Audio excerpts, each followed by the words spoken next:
Hello my dear student, welcome to Max Physics. তো আজি আমি নতুন এটা চ্যাপ্টার আৰম্ভ কৰিম যাৰ নাম হৈছে এটম। ইয়াৰ আগত আমি সেমিকন্ডাক্টৰ টু ডিটেইলছ আলোচনা কৰিছো।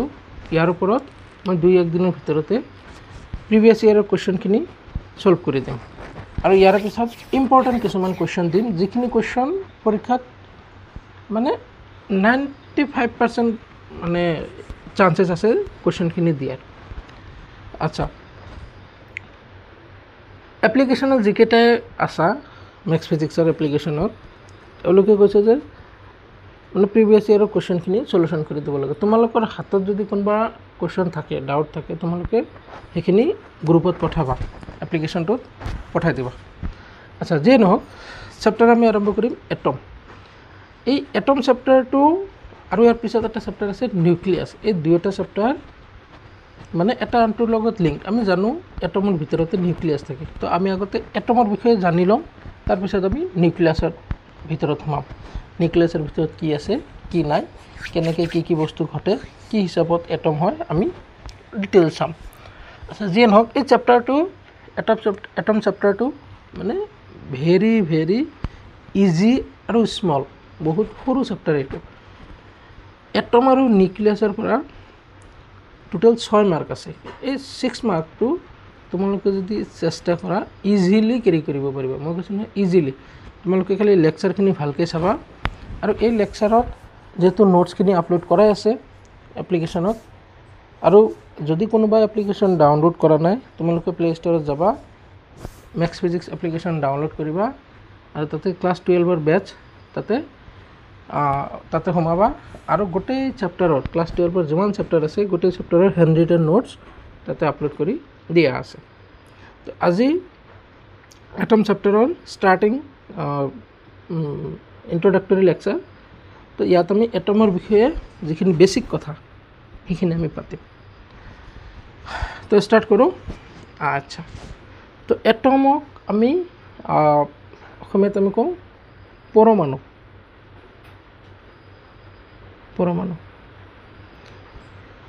আচ্ছা, পৰমাণু। এই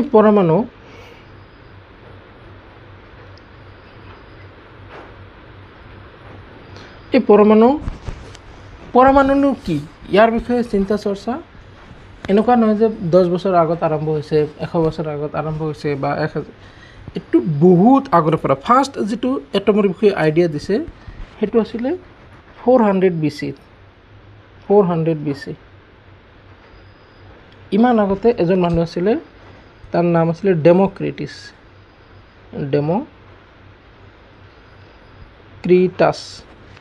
ডেমক্ৰিটাছ। এওঁ কৈছে কি যে এভৰি অবজেক্ট বা everything is made up, everything is made up of some tiny invisible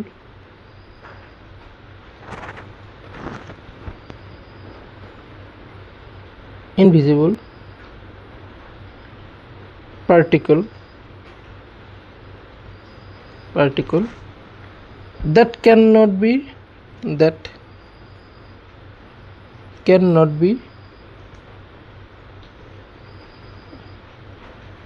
divide.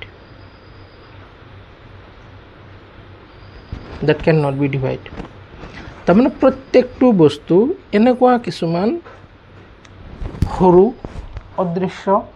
অদৃশ্য বুলি কিয় কৈছে, মানে ইমানে সৰু, তাৰমানে দেখা নাযায়, সেনেকুৱা ইমানে সৰু কণিকাৰে গঠন হৈছে যিবিলাক আমি আৰু ফাৰ্দাৰ কি কৰিব নোৱাৰোঁ, ডিভাইড কৰিব নোৱাৰোঁ। আৰু সেই কণিকাবোৰক এওঁ নাম দিছে এটমছ, যাৰ অৰ্থ হৈছে ইনডিভিজিবল।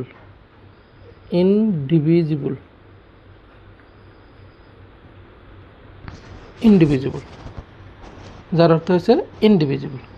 এইটো লিখোঁতে মই বাৰ ইনভিজিবল এনেকুৱা শব্দ আহি যায়। আচ্ছা, তোমালোকে এটা ভিডিঅ' চাইছানে, এইটো কিবা সাউথ আফ্ৰিকাৰ কিবা প্ৰেচিডেণ্ট নে কি আছিলে এওঁ এটা লেকচাৰ দিছিল তাতে ক'ব লাগে এনেকুৱা যে ইন দ্য বিগিনিং তো সেই মিটিংটোত এওঁ বাৰে বাৰে কৈ থাকে যে ইন দ্য বিনিংগিং বাৰে বাৰে চেষ্টা কৰে ইন দি বিনিংগিং। তো মই এইটো এই ভিডিঅ'টো চাই মোৰ বহুত বেছি হাঁহিছিল। ইন দি বিনিংগিং আচ্ছা তো যিয়ে নহওক তো 400 BC ডেমক্ৰিটাছ নামৰ এজন চাইণ্টিষ্ট আছিলে। তেওঁ কৈছে যে সকলো বস্তু কিছুমান সৰু ইনভিজিবল কণিকাৰে গঠিত, যিবোৰ কণিকাক আমি আৰু সৰু বা ডিভাইড কৰিব নোৱাৰোঁ। এই সৰু কণিকাবোৰক নাম দিছিলে এটমছ। শব্দৰ অৰ্থ হৈছে ইনভিজিবল। তো যিয়ে নহওক NCERT তোমালোকৰ এইটোৰ বিষয়ে ইমান দিয়া নাই, তোমালোকক দিছে ডেল্টনছ মডেল।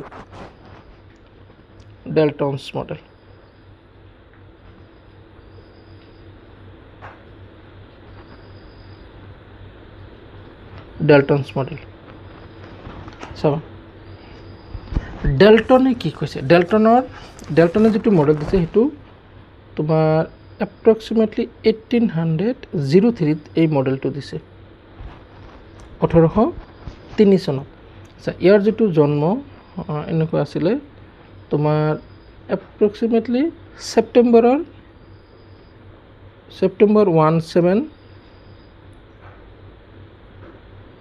17 মই চানটো পাহৰি গ'লোঁ 1766 এনেকুৱা হ'ব।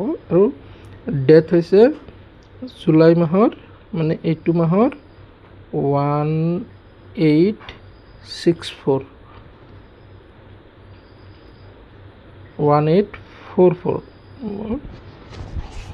এইটো হৈছে ডেট অফ ডেথ জুলাই মাহৰ। এইটো এপ্ৰক্সিমেটলি মোৰ সম্ভৱতঃ 27 তাৰিখ এনেকুৱা ডেথ হৈছে। আচ্ছা যিয়ে নহওক ইয়াৰ জন্মকুণ্ডলী আমি নাচাওঁ, ই কৈছে কি সেইটোহে ইম্পৰ্টেণ্ট আমাৰ ডেল্টনছ মডেল। তো ডেল্টনে কৈছে কি যে পৰমাণু হৈছে পৃথিৱীৰ ভিতৰত বা বিশ্বব্ৰহ্মাণ্ডৰ ভিতৰত আটাইতকৈ ক্ষুদ্ৰ আৰু মৌলিক কণিকা। Atoms is the tiniest and fundamental particle in this universe.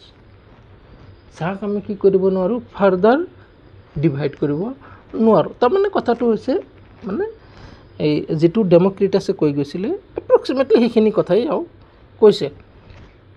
কিন্তু এওঁ যিটো কৈছে এইটো মানে ইনফৰমেশ্যন গেডাৰ কৰিহে কৈছে। ইয়াৰ ওচৰত মানে এনেকুৱা নহয় যে এওঁ এনেই কৈছে আৰু এইটো ফাৰ্ষ্ট তোমাৰ প্ৰুফ কৰা এটা থিয়ৰী। এইটো আমি লিখি লওঁ। ডেল্টনৰ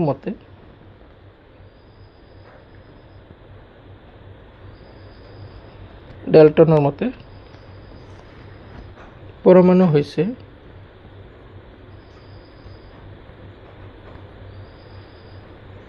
হৈছে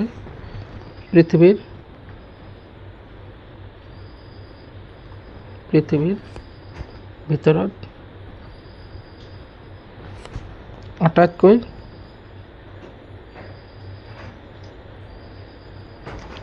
ক্ষুদ্ৰ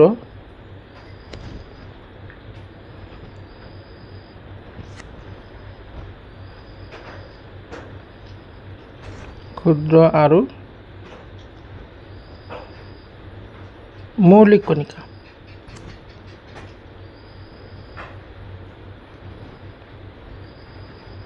যাক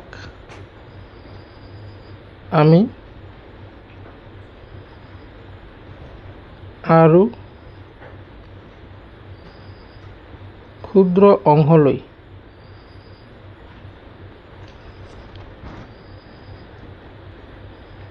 বিভাজিত কৰিব নোৱাৰে।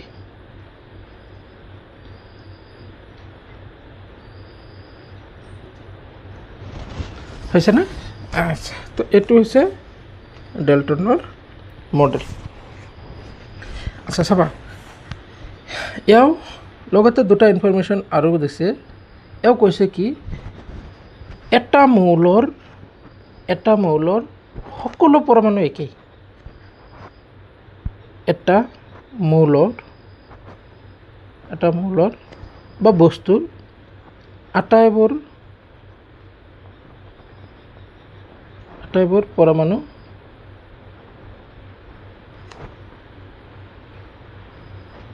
একে নেক্সট কৈছে কি বেলেগ বেলেগ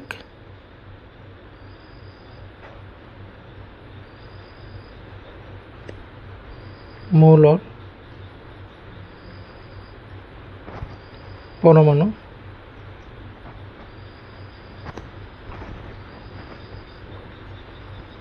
কেতিয়াও একে হ'ব নোৱাৰে আচ্ছা এও সেইটো কৈছে যে এই সৰু সৰু কণিকাবিলাক সাপোজ এটা এলিমেন্ট আছে সাপোজ ধৰি লোৱা তুমি সোডিয়াম তো সোডিয়ামে যদি কোনো বস্তু গঠন হয় বা সোডিয়ামৰ বস্তু এলিমেন্টটোৰ যিমানবোৰ এটম আছে গোটেইবোৰ এটম একে আৰু সোডিয়ামৰ এটম বা অন্য নেক্সট পইণ্টত কি কৈছে যে সোডিয়ামৰ এটম বা অন্য এলিমেন্টৰ এটম এটা কেতিয়াও একে হ'ব নোৱাৰে এও এইখিনি ইনফৰমেশ্যন দিছে আচ্ছা বহুতে কি কয় যে ডেল্টনে এইটো মডেল দিয়াৰ কাৰণে বোলে তাক নোবেল প্ৰাইজ দিছিলে কিন্তু যেটো মানে কাৰেক্ট ইনফৰমেশ্যন নহয় ডেল্টনে এইটো ওপৰত নোবেল প্ৰাইজ পোৱা নাছিলে বহুতে কয় মই কোনবা হেৰিত দেখা পাইছোঁ তো আচ্ছা কিয় এইটো কাৰেক্ট নহয় ইনফৰমেশ্যনটো তাৰমানে ডেল্টনৰ চোৱা ডেথ হৈছে কিমান চনত 1844 চনত ইয়াৰ ডেথ হৈছে এইটো হৈছে ডেথ ইয়াৰ আৰু নোবেল প্ৰাইজ দিয়া ষ্টাৰ্ট হৈছে 1901ত ইমানত নোবেল প্ৰাইজ দিয়া ষ্টাৰ্ট হৈছে তো কেনেকৈ এও নোবেল প্ৰাইজ পাব নাপায় আচ্ছা কিন্তু ডেল্টনৰ যিটো মডেল এই মডেলটোৱে বহুত বেছি ইম্পেক্ট পেলাই থৈ গৈছে এটমিক ফিজিক্সত তাৰমানে শুনিবা দে বস্তু এটা কেনেকুৱা যদি ডেল্টনে এইটো দিশত মানুহৰ মাইণ্ডটো যদি নানিলে হয় যে আমি সৰু বস্তুৰ ওপৰত মানে আলোচনা কৰিম তেতিয়াহ'লেতো মানুহ ডিস্কভাৰ এইফালে নাহিলে হয় মানুহৰ চিন্তা এইফালে নাহিলে হয় এতিয়া চোৱাচোন আমি যদি কোনো এটা বস্তু ডিস্কভাৰ কৰিব যাওঁ আমাক এনেকুৱা লাগিব যে সব ডিস্কভাৰ হৈছে আমি আৰু কি ডিস্কভাৰ নকৰিম কিন্তু যদি এনেকুৱা এটা নতুন এটা ফিল্ড কোনোবাই ওলাই দিয়ে যে এইফালে এতিয়ালৈকে কোনো মানুহে আলোচনা কৰা নাই বা ইয়াৰ ওপৰত কোনো চিন্তা চৰ্চা কৰা নাই তেতিয়া আমাৰ মাইণ্ডটো তাতে যাব বা আমি যেতিয়া বেলেগে সৰু কিবা এটা বস্তু যেটো এতিয়ালৈকে কোনো কৰা নাই এনেকুৱা এটা বস্তু কৰিছে তেতিয়া আমাৰ মাইণ্ডটো তাতে যায় আচ্ছা এইটোচোন কৰিব পাৰিলোহেঁতেন বা এইটো আগতে হোৱা নাছিলে আৰু যেতিয়াই কোনোবাই এই কামটো কৰিব নহয় তাতে আমি কি কৰিম নানান ধৰণৰ ভুল আমি সেইবিলাক উলিয়াই দিওঁ তো ডেল্টনৰ যদিও এইটো কথা পিছলৈ মানে ঠিক নহয় বুলি কোৱা হৈছে কিন্তু এই বস্তু ইয়াৰ এই কথাখিনিৰ ওপৰত বহুতো মানুহে মানে সেইটো সময়ত বহুত বেছি বিলিভ কৰিছিল আৰু মানে এওঁ চোৱা যিখিনি সময়ত এই কথাটো কৈছে 1803 ইয়াৰে প্ৰায় 100 বছৰ পিছতহে এই কথাটো মানে ৰং বুলি প্ৰুভ হৈছে 100 বছৰ তাৰমানে 100 বছৰ ধৰি মানুহে এওঁৰ কথাটো বিলিভ কৰি আছিলে তো কিমান এটা ষ্ট্ৰং 100 বছৰ ভাবাচোন এটা বস্তু ডিস্কভাৰ কৰি থৈ গৈছে 100 বছৰ পিছত মানুহে সেইটোৱে বিলিভ কৰি আছিল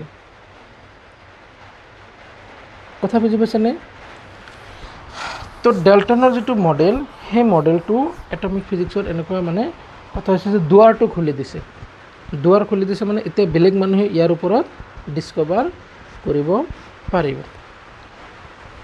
কথা বুজি পাইছেনে আচ্ছা এও যিখিনি কথা কৈছে চোৱাচোন ডেল্টনৰ মডেল প্ৰথম কথা কৈছে কি যে এও এটা মৌলৰ আটাইবোৰ পৰমাণু একেই যেটো আজিকালিৰ যুগত সত্য নহয় কিয় সত্য নহয় আমি আইসোমাৰ পাইছোঁ আইসোবাৰ পাইছোঁ আইসোটপ পাইছোঁ যিবিলাকৰ মানে এটমিক নাম্বাৰ বেলেগ মানে চিমিলাৰ হ'লেও মানে মাছ নাম্বাৰ বেলেগ বেলেগ হয়, কিছুমানৰ মাছ নাম্বাৰ বেলেগ বেলেগ হ'লেও এটমিক নাম্বাৰ বেলেগ বেলেগ হয়। তো এইটো এতিয়াহে প্ৰমাণ হৈছে আজিৰ ডেটত, কিন্তু সেই তেতিয়াৰ সময়ত 1803 এই বস্তুটো তেতিয়া ডিছকভাৰ হোৱা নাছিলে। তেতিয়া এই কথাখিনি 100% হয়। এতিয়া এটা কথা ভাবাচোন, আজি তুমি কিবা এটা বস্তু ডিছকভাৰ কৰিছা, এতিয়া এই আজি 2025 চলি আছে, এই 2025ত তুমি তোমাৰ হাতত যিখিনি ৰিচোৰ্চেছ আছে, তোমাৰ মাইণ্ডে যিখিনি ঢুকি পাইছে, সেইখিনি বস্তুহে তুমি ডিছকভাৰ কৰিব পাৰিবা, বা সেইখিনি বস্তুহে তুমি আজিৰ ডেটত দিব পাৰিবা। আজিৰ পৰা 50 বছৰ পিছত টেকন'লজি কেনেকুৱা হ'ব, আজিৰ পৰা 50 বছৰ পিছত মানুহৰ মাইণ্ড কেনেকুৱা হ'ব, আজিৰ পৰা 50 বছৰ পিছত কোনবিলাক ডাইৰেকশ্যন আৰু খুলিব যিবিলাকত মানুহে কাম কৰিব পাৰিব, সেই কথাবিলাক আমি এতিয়া চিন্তা চৰ্চা কৰি কেনেকৈ আমি বস্তু বনাম। তো 50 বছৰ পিছত যদি কোনোবাই আজিৰ ডেটৰ বস্তুবিলাক চাই কোৱা যে অমুক তেতিয়া ভুল কৰিছিল, এইটো মিছা কথা হ'ব, মানে ভুল নহয়, সেইটো সময়ত সেইটো কাৰেক্ট আছে। এতিয়া আজি মই 2025 আজি কেই তাৰিখ 28, আজি মই ভিডিঅ' বনাই আছোঁ। এতিয়া আজিৰ ডেটত মোৰ ওচৰত যিখিনি ইনফৰমেশ্যন আছে, যিখিনি ৰিচোৰ্চেছ আছে, সেই হিচাপত মই ভিডিঅ' বনাম। তো 50 বছৰ বা 100 বছৰ পিছত যদি মানে কোনোবা তেতিয়াৰ যুগৰ ষ্টুডেণ্টে আহি চায় যে এনেকৈ এনেকৈ ভিডিঅ' বনাইছে বা এনেকুৱা কথা কৈ গৈছে, তেতিয়া সেইবিলাক হাঁহিলে কাম নহ'ব, কাৰণ আজিৰ ডেটত এইখিনি বস্তুৱেই এভেইলেবল আছে। 50 বছৰ পিছত আৰু কিবা কি আহিব। এতিয়া আজিৰ পৰা 10 বছৰ আগত AI নাছিলে, বা 5 বছৰ আগত AI নাছিলে, আৰ্টিফিচিয়েল ইণ্টেলিজেঞ্চ। এতিয়াৰ যুগত আৰ্টিফিচিয়েল ইণ্টেলিজেঞ্চ আহিছে। এতিয়া 10 বছৰ আগত যিবিলাক মানুহে কাম কৰি গৈছে, এইবিলাক আমি এনেকৈ কম জানো যে ভুল কৰিছে বা এইবিলাক ভুল কথা কৈ গৈছে। তেতিয়াৰ যুগত কোনোবা যদি মানুহে ক'লে হয় যে আৰ্টিফিচিয়েল ইণ্টেলিজেঞ্চ বুলি কোনো বস্তু নাই, সেইটোৱে মানুহে মানিলে হয়, কাৰণ তেতিয়া নাছিলে। এতিয়া আহিছে বুলি তেতিয়াৰ কথাটো ভুল বুলি আমি ক'ব নোৱাৰোঁ। সেইকাৰণে এইটো ইয়াত এটা শব্দ ব্যৱহাৰ কৰে, আহুৱা, ড্ৰবেক, নট ৰং, নট ভুল। তো বুজি পাইছেনে কথাটো? ডেল্টনৰ মডেল সেইকাৰণে বহুত ইম্পৰ্টেণ্ট, কি যে এওঁ এটা চিন্তা কৰাৰ কাৰণে ডাইৰেকশ্যন দি গৈছে। তাৰপিছত আহিল তোমাৰ জে থমছন। তো জে থমছন মডেল। আচ্ছা, জে থমছনৰ যিটো মডেল, সেইটো আহিছিলে মই ক'লো নহয় প্ৰায় 100 বছৰ পিছত, মানে 1898ত, প্ৰায় 100 বছৰ। ইয়াৰ জন্ম হৈছিলে, ডেট অফ বাৰ্থ আছিলে এনেকুৱা, ডিচেম্বৰ 1856, আৰু ডেট অফ ডেথ আছিলে আগষ্ট 1940, এনেকুৱা। আচ্ছা চাবা, তো জে থমছনে প্ৰায় 100 বছৰ পিছত মানে এটমৰ প্ৰতি মানে এটমৰ যিটো ডেল্টনৰ মডেল দি গৈছিলে, তাত এওঁ কিবা এটা বস্তু মানে ৰং বুলি প্ৰুভ কৰিছে। ৰং বুলি প্ৰুভ কৰিছে মানে প্ৰুভ সেনেকুৱা কথা নহয়। তো জে থমছনে 1898ত মানে এওঁ হঠাৎ কিবা প্ৰেক্টিকেল কৰি থাকোঁতে ইলেক্ট্ৰনৰ আৱিষ্কাৰ কৰিলে। কথা বুজি পাইছেনে? এওঁ কিবা প্ৰেক্টিকেল কৰি আছিল সেইটো সময়ত। তো এওঁ আৱিষ্কাৰ কৰিলে, কি আৱিষ্কাৰ কৰিলে? ইলেক্ট্ৰনৰ আৱিষ্কাৰ কৰিলে। এতিয়া চোৱা, এটা বস্তু ইমান বছৰ আগত মানুহে 100 বছৰ যদি বিলিভ কৰি আছে, ঠিক সেই বস্তুটো হঠাৎ 100 বছৰ পিছত এজনে আহি ক'ব যে নাই অমুকে কৈ যোৱা কথাটো ভুল, তেতিয়াহ'লে কেনেকুৱা কথা আহিব? তো এওঁ যেতিয়া 1898ত ইলেক্ট্ৰন আৱিষ্কাৰ কৰিল, তেতিয়া সেই মানে জামানাৰ যিবিলাক চাইণ্টিষ্ট আছিলে, তো এওঁলোকে ক'লে যে কি কথা কয় এইবিলাক, ইমান বছৰ আগত ডেল্টন মানে খুৰাই কৈ গৈছে যে এটম ইনডিভিজিবল, ইয়াক আৰু ভাগ কৰিব নোৱাৰোঁ, বা ইয়াতকৈ সৰু বস্তু আৰু নাই, তো নাই, এতিয়া তুমি কি এইবিলাক উল্টা পাল্টা কথা কৈ আছা? তো ঠিক আছে, তুমি যদি কৈছা যে এটমতকৈ সৰু বস্তু আছে, পৰমাণুতকৈ সৰু বস্তু আছে, তেতিয়াহ'লে কি আছে দেখুওৱা। তো এওঁ এইটো সময়ত কৈছে যে এটমবিলাক হৈছে, এটমৰ ভিতৰত আৰু মানে ক্ষুদ্ৰ বস্তু আছে যাৰ নাম হৈছে ইলেক্ট্ৰন।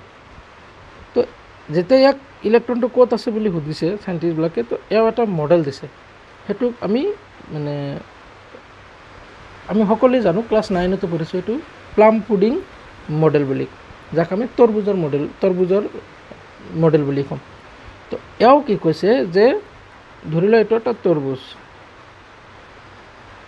এইটো তৰবুজ। তো এই গোটেই তৰবুজটো হৈছে পৰমাণু, গোটেই তৰবুজটো কি পৰমাণু। যদি গোটেই তৰবুজটো যদি পৰমাণু হয় তেতিয়া মানে ইলেক্ট্ৰন ক'ত? তো কৈছে কি এই তৰবুজৰ যিবিলাক বীজ আছে নহয়, যেনেকুৱা বীজবিলাক ৰেণ্ডমলি সিঁচৰিত হৈ আছে, য'তে ইচ্ছা তাতে আছে, তো সেই বীজবিলাক হ'ব ইলেক্ট্ৰন। এওঁ এইটো মডেল দিছে। তো থমছনৰ মতে মই লিখি লওঁ, থমছনৰ মতে পৰমাণু এটাৰ আকাৰ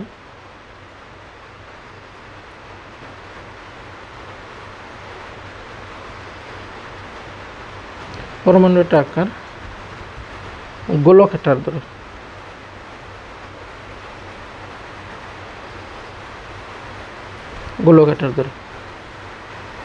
গোলকটো কেনেকুৱা?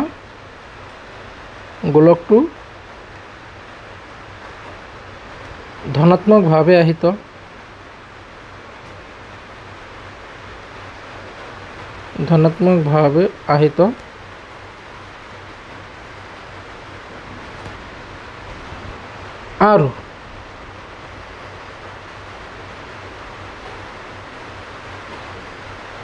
আৰু ইলেক্ট্ৰনবোৰ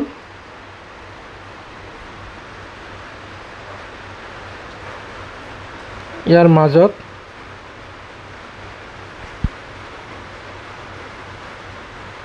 যাদৃচ্ছিকভাৱে সিঁচৰিত হৈ আছে।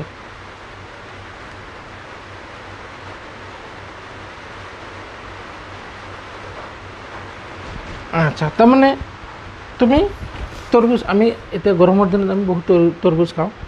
তো সেই তৰবুজৰ যিটো বীজবিলাক, সেই বীজবিলাক হ'ব ইলেক্ট্ৰন আৰু গোটেই তৰবুজটো হ'ব পৰমাণুটো। আচ্ছা, এওঁৰ দুটামান পইণ্ট আছে। তো এওঁ কৈছে পৰমাণু এটা বৈদ্যুতিকভাৱে উদাসীন। পৰমাণু এটা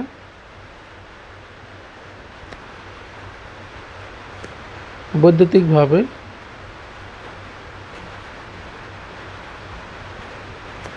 উদাসীন। এটা হৈছে ইলেক্ট্ৰিকেলি নিউট্ৰেল অবজেক্ট। নেক্সট পইণ্টত কি কৈছে? পৰমাণু এটাত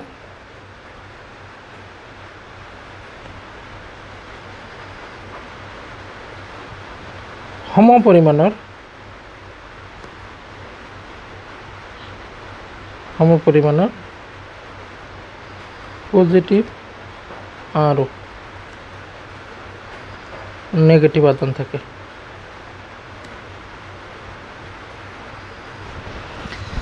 প্ৰথম আৰু দ্বিতীয় পইণ্টটো দেখাত একেই, ক'ব গ'লে একেই। আচ্ছা, তো মেইন কথা হৈছে কি যে প্ৰায় 100 বছৰ পিছত জে থমছনে যেতিয়া ইলেক্ট্ৰনৰ আৱিষ্কাৰ কৰিল, তেতিয়া ডেল্টনৰ যিমান কথা আছিলে সেই গোটেই কথাখিনিত মানে নিমিষৰ ভিতৰতে উল্টি গৈছে।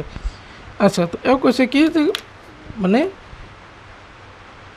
ডেল্টন খুৰাই যিটো এটমৰ কথা কৈছে, ধৰি লোৱা সেই এটমটো এটা তৰবুজ, আৰু সেই তৰবুজৰ ভিতৰত যিবিলাক বীজ আছে সেই বীজবিলাক হৈছে মই আৱিষ্কাৰ কৰা ইলেক্ট্ৰনবোৰ। এতিয়া বীজবিলাক কেনেকৈ থাকে আপোনালোকে চাওক। আচ্ছা, তো এইখিনি হৈছে জে থমছনৰ মডেল। আচ্ছা, তো থমছনে কৈছে কি যে পৰমাণু এটা উদাসীন, মানে তাতে পজিটিভ আধান যিমান আছে নেগেটিভ আধানো সিমানেই আছে। এইবিলাক কি হৈছে? এইবিলাক ইলেক্ট্ৰন। জে থমছনৰ কিছুমান ইয়াৰে ড্ৰবেক আছে। ড্ৰবেক নহয়, তাৰমানে এইবিলাক হৈছে পিছলৈ আৰু ইয়াৰ ভিতৰত যেতিয়া ডিটেইলছ ষ্টাডি কৰা হৈছে মানে আৰু কিছুমান পইণ্ট ওলাই আহিছে। তো এইবিলাক জে থমছনে প্ৰথম কথা কৈছে কি ইয়াৰ ভিতৰত আমি এতিয়া গম পাইছোঁ যে ইয়াৰ ভিতৰত এটা নিউক্লিয়াছো আছে, যিটো পিছত আৱিষ্কাৰ হৈছে। তেতিয়া ড্ৰবেক বুলি যদি আমি কওঁ, তেতিয়াহ'লে নিউক্লিয়াছৰ মানে বিষয়ে একো কথা কোৱা নাই, সেইটো এটা ড্ৰবেক। এটা হৈছে কি no' information about nucleus, no' information about nucleus. About nucleus আচ্ছা তাৰপিছত এতিয়া ইয়াৰ পিছত যিমানবোৰ বস্তু এতিয়া চোৱা ইয়াতে alpha scattering alpha scattering experiment এটা আছে ৰাদাৰফৰ্ডৰ পৰীক্ষা যিটো আছে সেই পৰীক্ষাৰ বিষয়ে একো আইডিয়া দিয়া নাই তো এইবিলাকেই হ'ব ৰাদাৰফৰ্ডৰ জে থমছনৰ ড্ৰবেক ইয়াৰ পিছত আমি ৰাদাৰফৰ্ডৰ পৰমাণুটো মডেল চাম আৰু ৰাদাৰফৰ্ড পৰমাণুৰ মডেলটো অলপ ডিটেইলছ পঢ়িম কেনেকৈ ৰাদাৰফৰ্ডে কি ভুল ইয়াতে পালে তাৰপিছত তেওঁ কি এক্সপেৰিমেণ্ট কৰিলে এক্সপেৰিমেণ্টৰ ওপৰত বেছ কৰি তেওঁ এটা মডেল দিছে আৰু পিছলৈ গম পাম যে তাৰো কিবা কিবি ভুল আছে যিখিনি নিলছ বৰে ঠিক কৰি দিছে তাৰো কিছুমান ভুল ওলাব তো এনেকৈ আজিৰ ডেটত যিটো চলি আছে এইটো হৈছে ভেক্টৰ এটম মডেল তো যে নহওক আজি এইখিনিয়ে জে থমছনৰ মডেললৈকে থাকিল নেক্সট আমি ৰাদাৰফৰ্ডৰ মডেলটো আমি চাম আজিলৈকে এইখিনি ধন্যবাদ